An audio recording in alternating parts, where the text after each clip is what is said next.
para po makahelp mi kay Karong adlaw giapod-apod ang financial assistance ngadto sa mga biktima sa sunog niadtong Agosto 17 sa sitio Bugnay 2, Barangay Labangon ning Dakbayan sa Sugbo.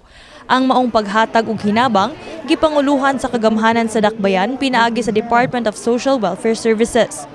Ang ato ang totally damaged magkadawat sila og partial og 20,000 each. Then ang ato ang sharer og renter ang 10,000. The lodger is 5,000, the absentee owner is 5,000.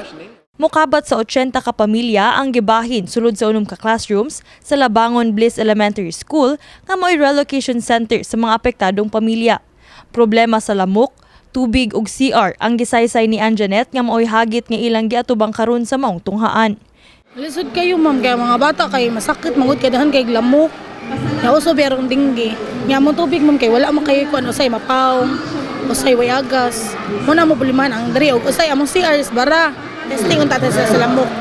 Kaya nguban biya ma'am daghan biya gipangilantan sa dira sa mua. Hangyo usab sa mga apektadong residente nga mo extend sa ilang pag-istar sa kasamtangang relocation center tungod sa padayong reblocking sa Department for the Welfare of the Urban Poor kundi DWUP sa ilang mga luna sa sitio Bugnay 2. I don't see any problem as long as dili lang yun ma-interrupt ang atong klase. Maura gyud ang akong concern. But of course, nanatay mga measures nga na dapat reblocking gamay.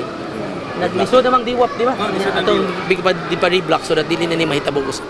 Amo sa hangyoon ang taga DepEd nga maka-extend sad kay 15 days ramang gud ang ato ang limitation sa pagpuyo kay na basig nakabara pod sa ilahang mga room sa ilang mga estudyante kay kasagaran ba kanira mga eskwelahan mo gid bibunog sa mua pag naay masunog diri sa Barangay Labangon.